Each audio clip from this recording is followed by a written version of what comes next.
संविधान संशोधन विधेयक 2022 जो कि अन्य पिछड़ा वर्ग के लिए 27% आरक्षण को जनसंख्या के अनुपात में करने बाबत है, जैसा अभी आदरणीय मेरे साथी सांसद जावेद भाई ने रखा।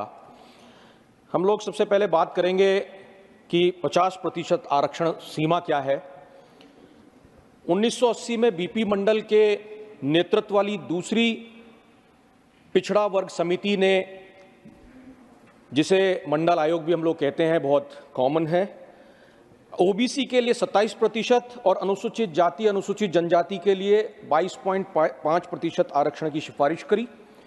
वर्ष 1993 में प्रधानमंत्री नरसिम्हा राव जी की कांग्रेस सरकार ने ऑफिस मेमोरेंडम द्वारा सामाजिक और शैक्षणिक रूप से पिछड़े वर्गों के लिए 27% आरक्षण का प्रावधान रखा।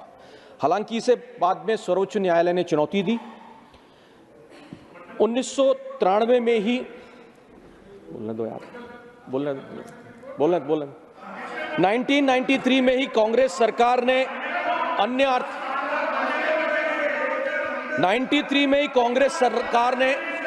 अन्य आर्थिक रूप से पिछड़े वर्गों के लिए 10% का अतिरिक्त आरक्षण प्रदान करते हुए एक और अधिसूचना जारी की। हालांकि 27% कोटा मंडल आयोग की सिफारिश के अनुसार सर्वोच्च न्यायालय ने बरकरार रखा, जबकि न्यायालय ने आर्थिक मानदंडों के आधार पर 10% कोटा को रद्द किया। न्यायालय ने यह भी देखा कि पिछड़े वर्ग को Honorable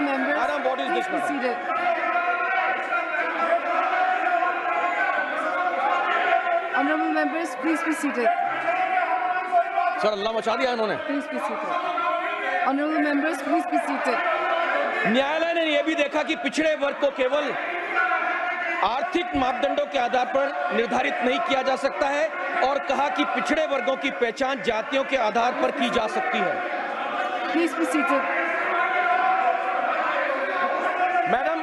Madam, my time should be paused, madam. This way, my time should be paused, madam. ये लोग ओबीसी के खिलाफ है। आप एक्सेप्ट कर लीजिए, ओबीसी के खिलाफ है। आप ओबीसी के खिलाफ है, एक्सेप्ट कर लीजिए। Honorable members, please be seated. Please be seated. Madam, मेरा टाइम मैडम पॉज करना है।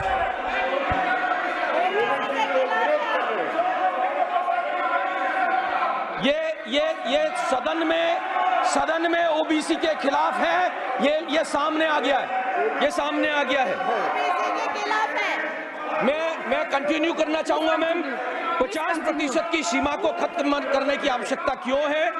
आरक्षण शुरू में पिछड़ी जातियों के उत्थान के लिए था और समय के साथ में जातियों को लाभ प्रदान करने के लिए आरक्षण की सीमा बढ़ाना चाहते हैं। तमिलनाडु में पहले से ही 69% आरक्षण है और इसे भी सुप्रीम कोर्ट में चुनौती दी गई। कांग्रेस सदैव ही संसद में ये मांग करती रही है कि जाति आधारित जनगणना कराई जानी चाहिए, क्योंकि 30 राज्यों केंद्र शासित प्रदेशों में पिछड़े वर्गों के लिए 50% कोटा सीमा पहले ही पार कर चुकी है। भाजपा को ओबीसी समुदाय का समर्थन प्राप्त है, लेकिन सदन में उनके खिलाफ बोल रहे हैं। इन्हें सदन में ओबीसी के खिलाफ बोलना है, इसलिए मोदी सरकार ने सामान्य वर्ग को आरक्षण देने की सिफारिश की। Mr. Dangi, have you concluded? Sir, I have to continue, sir. I just started, sir. Okay. Yes, sir. But how long will you take? Sir, give your assessment. As much time as you can give, sir. Sir, I was supposed to speak for, I think, 20 minutes. But I just spoke for, I think, 2 minutes, I think. Take your time, no issue. Right, sir. This is a very important issue. Right, sir. Very important issue. Please go ahead. Right, sir. Thank you so much, Chairman, sir. So, 1 second. Ji, sir. There is a difficulty with Mr. Sarkar. Ji, sir. If you all agree, he can speak for 5 minutes. Then can you resume? Sir, if the House finds it in order. Sir, continuity is there. So in between, sir, like I had spoken for 2 minutes. There's no problem with me, although. Sir, I'll speak for a little, not much. I won't take much time. Okay. Go ahead. I won't take much time. I will finish up as early as possible. Okay. Right sir. बहुत बहुत धन्यवाद सभापति महोदय जी, मुझे अपनी बात को पुनः कंटिन्यू करने का जो मौका दिया है। हम लोग चर्चा कर रहे थे संविधान की, और भारत का संविधान हर उस पिछड़े तबके को, वंचित वर्ग को राष्ट्रीय मुख्यधारा में लाने की बात करता है, जोर देता है, और संविधान की प्रस्तावना में भी सभी को सामाजिक आर्थिक न्याय की गारंटी भी देता है। एक शेर मैं कहना चाहूंगा, क्योंकि सदन का माहौल उस समय थोड़ा गर्म हो गया था। नहीं, अब तो नहीं है गर्म। शहीदों की शेर कह सकते हो, पर माहौल अब गर्म बिल्कुल नहीं है। Go ahead. माहौल अच्छा है सर, यही माहौल होना चाहिए सर, यही माहौल रहना चाहिए, क्यों बहुत महत्वपूर्ण विषय है। शेर सुनाइए आप। शहीदों की लहू स्याही से ये संविधान बना है, शहीदों की लहू स्याही से ये संविधान बना है, हर दिन संभाल के रखो मेरा देश महान बना है। राज्य से यह अपेक्षा की गई कि राज्य आर्थिक विषमताओं और आय में असमानता को कम करने का प्रयास करेगा और विभिन्न व्यवसायों में लगे व्यक्तियों और लोगों के समूहों के बीच स्थिति, सुविधाओं और अवसरों में असमानताओं को समाप्त करने का लगातार प्रयास करता रहेगा, और राज्य विशेष सावधानी के साथ अनुसूचित जाति, अनुसूचित जनजाति और ओबीसी के आर्थिक हितों की रक्षा के लिए उसे बढ़ावा देता रहेगा और सामाजिक अन्याय और सभी प्रकार के शोषण से उनकी रक्षा करेगा। मैं कहना चाहूंगा कि इस विषय में जो सबसे महत्वपूर्ण बात है सभापति महोदय, और जो ज्वलंत जरूरत है इस बिल के लिए, वो है जातिगत जनगणना। आज भी सरकार के पास ओबीसी, अनुसूचित जाति, अनुसूचित जनजाति की जनसंख्या के सटीक आंकड़े नहीं है, और जातिगत जनगणना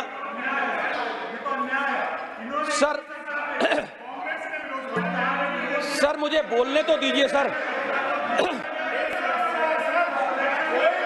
सर आंकड़े अगर है तो 2021 का सेंसस क्यों नहीं सामने आया sir?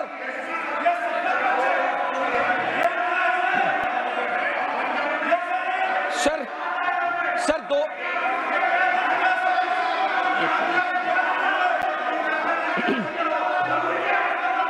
1 second. 1 second. 1 second. Take your seat. Take your seat. Take your seat. Take your seat. Mr. Rijuji. Mr. Rijuji. Mr. Sir आंकड़े हैं तो Honorable Parliamentary Affairs Minister. Please restore order. Ask them to sit down. Please sit down. Sit down. Sit down. Sit down. Sit down. 1 second. Sit down.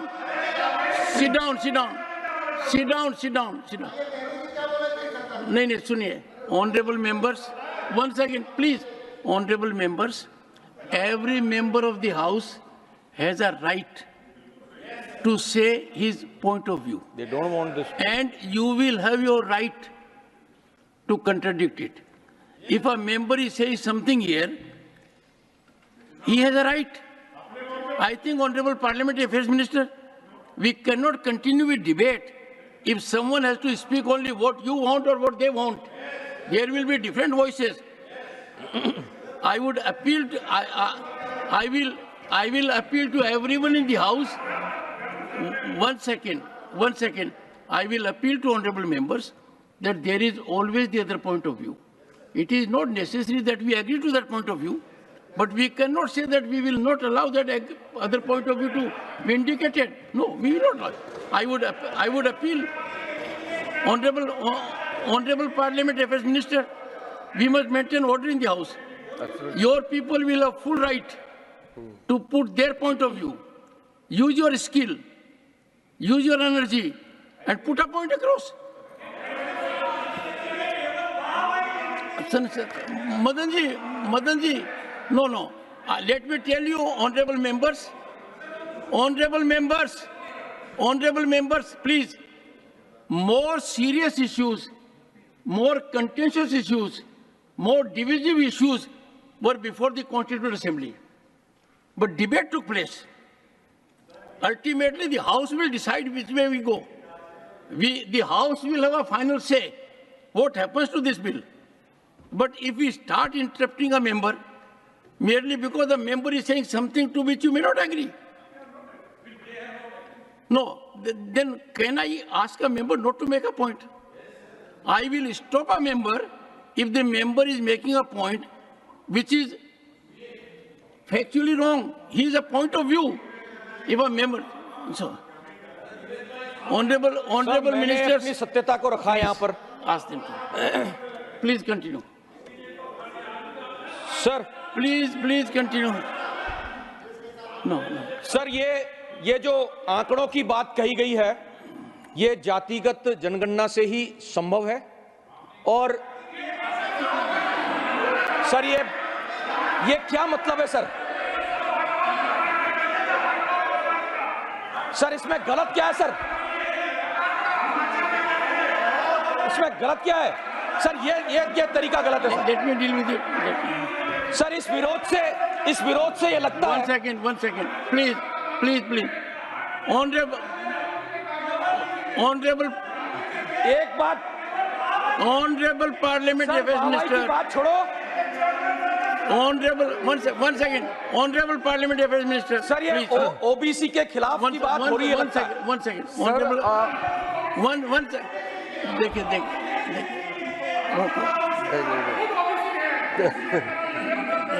तो इसका सहयोग करो। तो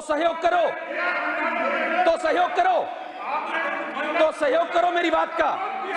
तो मेरी बात का सहयोग करें।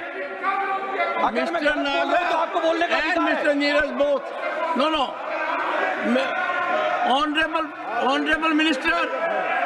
Honorable Minister, please stop them.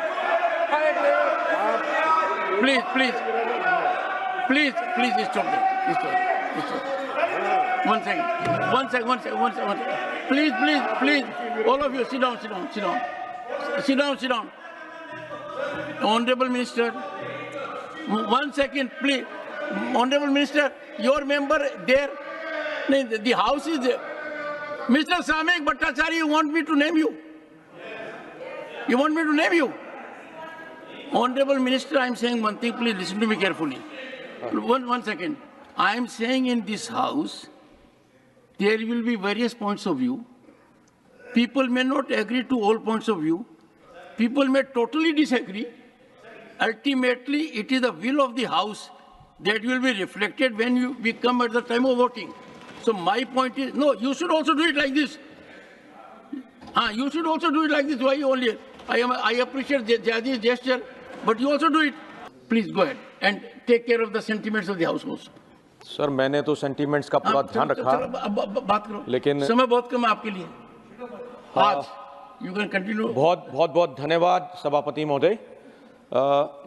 जातीय जनगणना के अलावा इस बिल को लेकर के एक चैलेंज जो है वो निजीकरण का भी है कि जिस प्रकार से निजी क्षेत्र ने जब से सार्वजनिक क्षेत्र की अर्थव्यवस्था में प्रवेश किया है और उसे संचालित किया है, तो इसमें ये सुनिश्चित नहीं हो पाया कि अनुसूचित जाति, अनुसूचित जनजाति, ओबीसी के अधिकारों की, उनके मौलिक अधिकारों की रक्षा का क्या सूत्र रहेगा, किस तरह से उनके अधिकारों को सुरक्षित किया जाएगा। ये भी बहुत आवश्यक कदम इस बिल के अंदर लिया जाना है। मैं समझता हूँ कि ऐसी परिस्थितियों में जब हम बात करें तो कुछ एफर्मेटिव एक्शंस की नीतियों का कानूनी आधार संविधान में पाया जाना चाहिए। संविधान सरकार के विभिन्न स्तरों पर अनुसूचित जातियों, अनुसूचित जनजातियों और महिलाओं के लिए आरक्षित निर्वाचकों के लिए एक योजना तैयार करता है, जो आर्टिकल 15 और 16 राज्यों को महिलाओं, सामाजिक और शैक्षणिक रूप से पिछड़े वर्गों और अनुसूचित जाति और अनुसूचित जनजाति समुदायों के हितों को आगे बढ़ाने के लिए विशेष कार्यक्रमों को आगे बढ़ाने की अनुमति देता है। मैं इस मौके पे यह भी कहना चाहूँगा कि जब हम बैकलॉग्स की बात करते हैं तो आज की तारीख में हज़ारों बैकलॉग जो है आरक्षित पदों की वो रिक्त पड़े हैं। बड़े मंत्रालयों के अंदर भी जो है रिक्तियाँ पूरी नहीं हुई हैं। बैकलॉग्स के सूद लेने के लिए किसी प्रकार की कोई नोडल एजेंसी भी नियुक्त नहीं हुई है। ऐसे में मैं कहना चाहूँगा कि बैकलॉग्स की जब बात करते हैं, मंत्रालयों के अलावा IIM जैसे इंस्टीट्यूट्स में भी बैकलॉग्स का भारी जो है रिक्तता का स्थान है। अगर हम आंकड़ों पे बात करें तो IIM अहमदाबाद, बेंगलोर, कोलकाता, कोझिकोड, इंदौर, लखनऊ, शिलोंग, इनकी जो फैकल्टीज़ में जनरल फैकल्टी जो है वो 524 पदों की है। वहीं OBC के मात्र 6, SC के मात्र 3, ST के 0 फैकल्टी हैं। ऐसे में ये आंकड़े इस बात को दर्शाते हैं कि किस प्रकार की परिस्थितियां जो है बैकलॉग्स को लेकर के हैं, उसे भी पूरा किया जाना चाहिए। मैं कहना चाहूँगा कि आज की परिस्थितियों में जहां आरक्षण की बात आती है तो यहाँ चाहे सवर्ण हो, चाहे कोई भी जाति हो, हर जाति आरक्षण की मांग कर रही है। ऐसे में ग्रामीण अंचलों में रहने वाली पिछड़ी जातियां जो हैं, जो वंचित जातियां हैं, उन्हें उनका जो हक मिलना चाहिए, जो लाभ मिलना चाहिए, वो लाभ नहीं मिल पा रहा है। और ऐसी जातियों में जिन्हें आरक्षण तो मिला है परंतु सरकार की ओर से सूद नहीं लेने की वजह से नौकरियों में और अन्य कार्यों में उनकी भागीदारी नहीं हो पाई।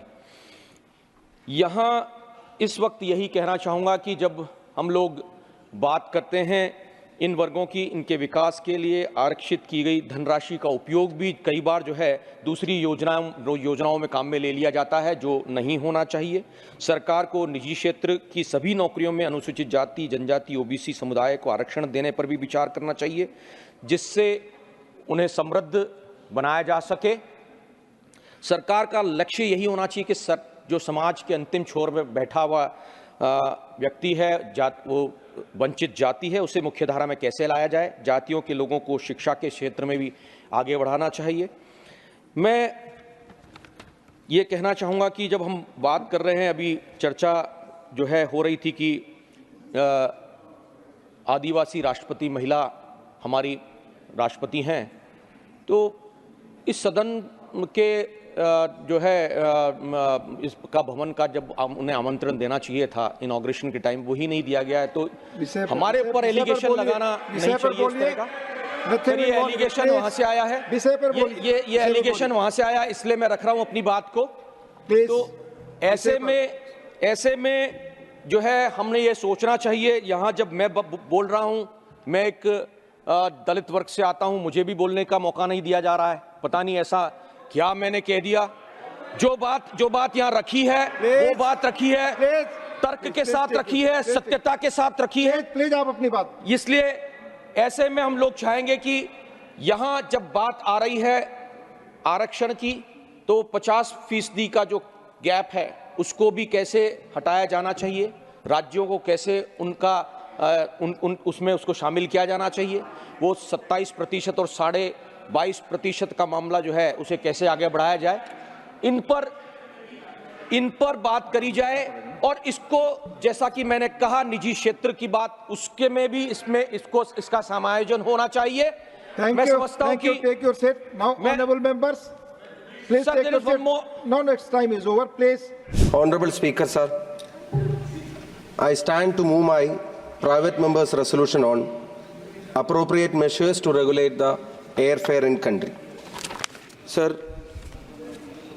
during the question hour yesterday, this House, though for few minutes, discussed the exorbitant prices and exploitation faced by our expatriates. Sir, our brothers and sisters, sir, our parents and children, sir, our husbands and wives, friends and relatives who work hard to make ends meet are being unfairly treated and burdened. The response I received after presenting that question yesterday were innumerable, sir, reflecting both the depth of concern and the extent of exploitation they are experiencing. Sir, I got so many messages, I got so many calls, I got so many responses. Sir, they all know that we have discussed this before, but they were so keen that an issue being discussed of theirs in this House and this Assembly. We often call them our backbone. We all are aware that this House has debated this issue numerous times in the past too. However, what stood out this time was our minister's response too. It was not merely technical or routine, but conveyed a genuine intention to take meaningful action for the community we rightfully call our backbone. Sir, I would like to thank the Minister for that response on behalf of the Indian diaspora across the globe for not being ignorant towards their hardship and their pleas. Sir, I'll just try to bring just one example before this House. Sir, the rates to fly from Cochin to Dubai, tomorrow's 27th of July. Sir, in flight Air India 933, the rate is 19,062 rupees. I'm talking about tomorrow. Economy. 19,062 rupees. Sir, the sites show only 4 seats are vacant. It means it's almost full. They shows 19,000 is the rate.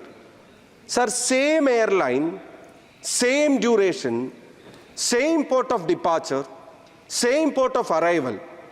And on August 31st, the same AI 933 shows a rate of 77,573, sir. Sir, please note, only 9 seats are left. So is this just about demand and supply? Tomorrow only 4 seats are left and they are flying it for 19,000. And on August 31st, they have got 9 seats left and they are charging 77,000, sir. Sir, how can they come home? How can they go back to their work? They all are not rich people who are abundant in resources, sir. Most of them are normal laborers, sir, who work for a flat salary. Very flat salary, which may not provide them a ticket annually, which may not even provide them accommodation and food, but still they work hard so that they can ensure that their family is having their bread and butter. They can ensure that they can meet his or her parents' treatment. They can ensure that they could send his child to some school where he or she can learn as a future of this country.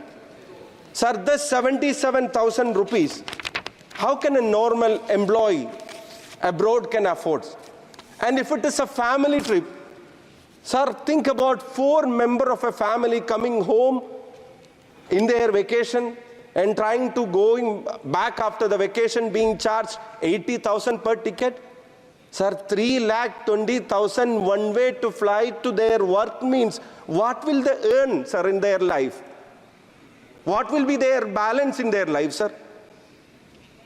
The small amount that they get from the salary after all their expenses. Will it be enough for that? Will it be enough for buying a ticket, sir?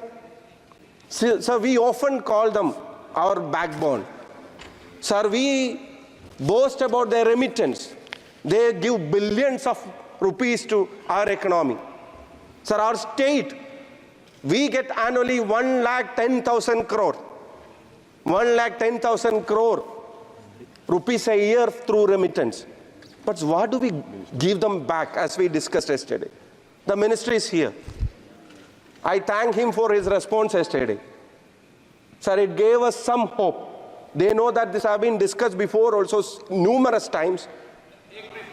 उम्मीद उस पर पूरा action भी करेंगे और जो जो विषय उठाए आप टेक को एक्शन करेंगे। मंत्री जी, जो जो विषय उस समय भी उठे थे आज माननीय सदस्य, उस पर सारे एयरलाइंस वालों को बुलाइए और उन जरूर करेंगे सर, वो मेरे उन पर एक्शन करिए। सब पैसा पार्लियामेंट का जाता है।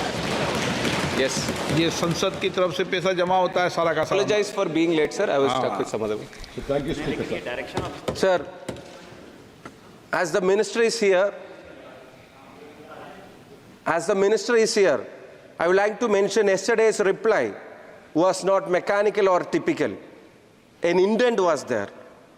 Sir, the diaspora outside India, they called, so many of them called, so many of them messaged, so many of them responded through social media. They all are eagerly and keenly awaiting some actions from the government to happen because they feel that it's not market-driven, but at times this is greed-driven by the airlines. Sir, I just got an example before your arrival. I would like to repeat it in small sentences. Sir, nothing. 27 July 2024, sir, I'm talking about tomorrow. An airline from Cochin flying to Dubai, Air India Airline, AI933, is charging 19,062 rupees for tomorrow's ticket from Cochin to Dubai. Economy. Sir, the same flight, the same duration, the same port of departure, the same port of arrival, on August 31st, the same carrier is charging 77,573 rupees, sir.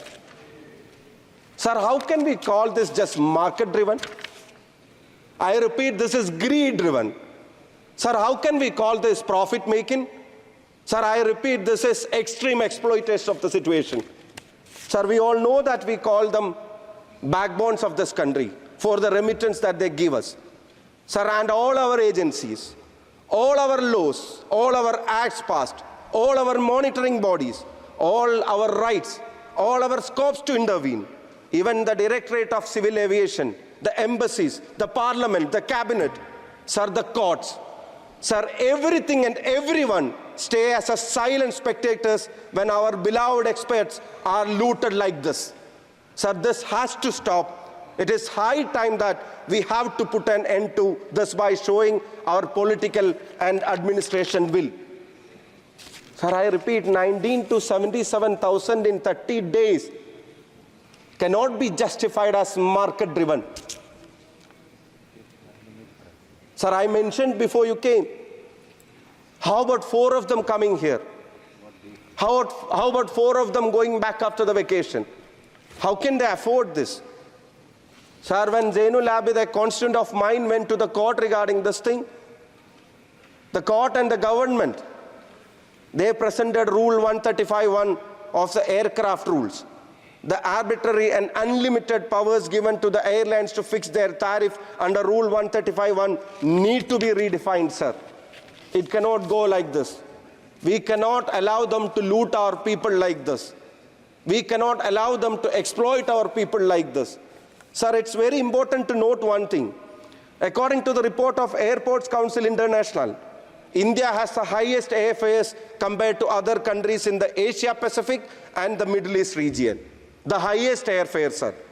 The ACI studied airfares in around 36,000 routes in the region and came to the conclusion that Indian aviation market has the highest increase with 41% of hike in the prices.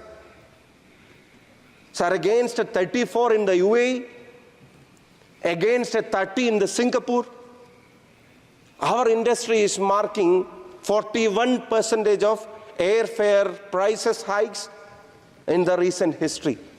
So this is intentional, sir. This is in a confidence that they feel that, as we all say, it is market-driven, as they are forced to come back at the time of vacation because otherwise they will lose their classes, they will miss their exams, otherwise they won't even get holidays from their jobs. They know that this is the time. Sir, I heard that an Air India flight or some other carriage, they flew back almost blank. There were very few travelers in that airline, but they were not ready to reduce that price at that point of time when they say market-driven, because they thought that that will be an example to set and they may have to reduce further. Even when it is coming back without passengers, they keep on charging these rates in the season. So there we have to involve, sir. Everybody talk about 135(1) and market-driven. Sir, but there are policies to fight cartelization and monopoly in this field also. Sir, when all airlines together, everybody together hikes their prices. Not even a single airline left. Everybody together hikes their prices. Sir, they work like a cartel, isn't it? We have enough laws to fight cartelization. We have enough laws to protect our, as you said, as the customer is the king. We have enough laws to protect our customers being looted by this cartel, sir. I must say they are acting like a cartels. Sir, they are proceeding it like it's their monopoly. Sir, why not we step in and we check and we study and we learn and we act to curtail this loot, sir, to curtail this exploitation? Because every airline simultaneously increases their rates. They fix it too high. Sir, check the flights for same duration to other countries. And how do they charge in their seasons? And how are we being charged? Sir, it is great discrimination that our people are facing. Sir, there is a movie called Aadu Jeevitham, Got Life, which has hit the OTT after a successful run in the theaters. It shows the story of a Malayali guy, Najib, who had to spend years in unknown area of deserts, was forced to work as a shepherd. It is not a story, sir. It was a real life incident. Our beloved actor Prithviraj, he lived like Najib. I cannot say he acted like Najib. He lived like Najib. Correct. Sir, this is the story applicable to Najibs who are not getting yearly tickets, annual tickets from their employer, who are not getting accommodation facilities from their employer, who could not even come back to their homes in 1 year, 2 year, 3 year, 4 year. Sir, there are people who cannot come back to their homeland for decades stuck there, sir. Sir, we see people from abroad as people with all facility. They may wear a good shirt and pant and come back. But the story behind is very sad, sir. The living that they lead in the labor camps, we have seen that in person. The living that they live in the labor camps, sir, like hostels, were one above one, small rooms, congested areas, no facilities. That system. Huh? 6 hours to sleep. Camps. In labor camps, then they have to vacate. Sir, they also come back to see their family, no, sir. Why do they take these hardships? They want to ensure that their parents are safe. They could buy some medicine. They could teach their students, send their children to school. So they cannot come annually because this is the prices. This is the time they get leave. So they cannot come home. So what do? They wait for a year more. They wait for another 2 or 3 years more. And after 4 years when they come, what they have left, sir? All their savings will be looted by this airfare. So this issue has been continuously discussed in this house. So many members before, now, yesterday, and maybe in future also, come back with this issue. But your reply yesterday is giving us some hope. I repeat, I see some intent to ensure that something is happening in this regard. Apart from our talks, apart from our discussion, they feel that something is happening. So everybody will appreciate. Not treasury benches, not opposition benches, everybody, every single Indian, every single person who is out of this country to work and to live, to earn the daily bread of their family will appreciate even a small step in this regard, sir. To my second question yesterday, you replied that you will be seriously thinking about appointing a body, maybe a quasi-judicial body or much more powerful a body who can look into this matter. And the Legislation Act. Who can look into this matter, who can in future can ensure that this is monitored by law. If some enactment has to be there, if some law has to be introduced, that must be introduced because they are our brothers and sisters who work for not just their families but this country too, sir. Sir, I suggest immediate intervention and resolution by government to move such a body. Sir, I suggest to intervene, the government to intervene to increase the competition in this regard. Though they work as a cartel, it is learned that so many bilateral agreements with foreign countries, especially the Middle East, is not being reviewed. More number of routes, more number of flights, more number of trips may help us to an extent to fight this monopoly in this regard. And sir, I suggest even think about subsidies and financial assistance to so poor families where they could not even come for 2, 3 or 4 years at a stretch to home to see their parents or children. Because we are getting huge amount as remittance from them. It's time that we could give something back, sir. And our enhanced consumer protection acts must be a reply for all these actions and looting by the airlines. We have to enhance our consumer protection. Though all other sectors are market-driven, we all have something to stop from being completely looted. Sir, there is no much of other options in this. You yesterday told in the House that now India, airlines are the new railways. We all want that to flourish more. We all want more connectivity to be here.